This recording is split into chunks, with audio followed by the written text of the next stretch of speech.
What's up guys, welcome back to my channel. My name is Dee and welcome to another video.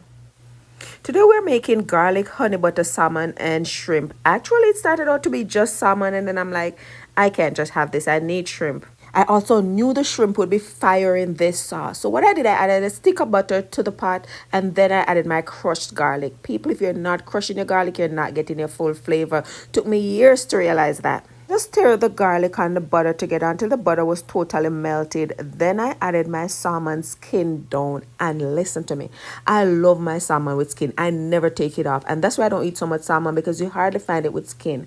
I hate to see when people take the skin off. So I added it skin down. And that's where I'm cooking it. I'm not flipping it or anything.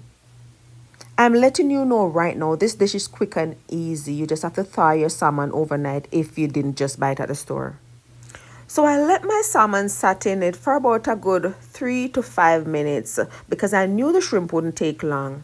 These are clean and ready and frozen. So all I did was rinse them off and added them to the pot because I wanted to add them frozen. So when that juice or the water from them release, it just blends in and create a great flavor. And also help with hydration while it's cooking, so my salmon don't get dried out and my shrimp don't get dried out. And man, this was the perfect way.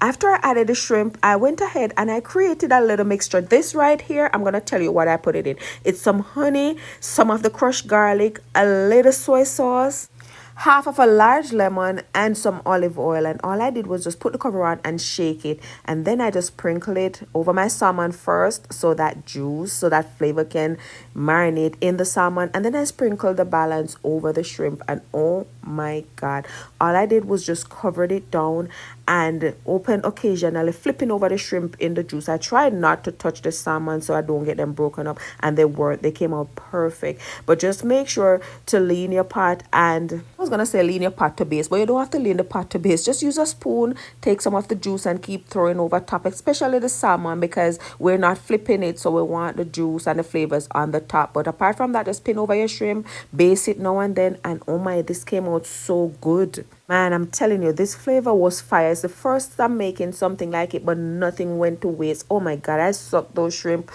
chew on the shell, everything. It was that good. One thing I want to explain to you though that I didn't show is that I lightly seasoned the salmon, and what I used was my good old Tony Chash or whatever, however you say, the green season. I just sprinkled lightly over it, not a lot, because you're not trying to over season it, just lightly. And the only reason I used the Tony Chash was because I wanted a little salt and I didn't want to add salt, so it's just a little bit that I added. But then I added a lot of garlic and onion powder over my salmon, and I let it sit for like a 30 minutes before I cook it. So a little Tony just to get the salt, that's it. A little, the smallest amount. You can put some in the palm of your hand and just hold it over your salmon and rub your palms together. That way you spread it evenly, just a little bit.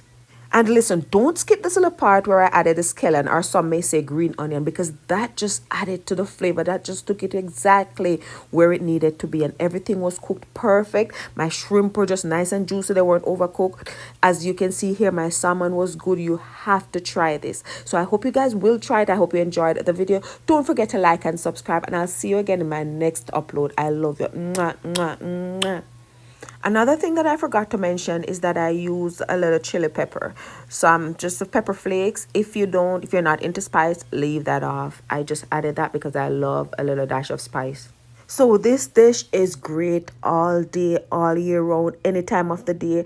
But the thing is, if you usually just cook basic, this is a great way to spiff things up. I love you. Mwah. I also fried some crab cake, and that's it.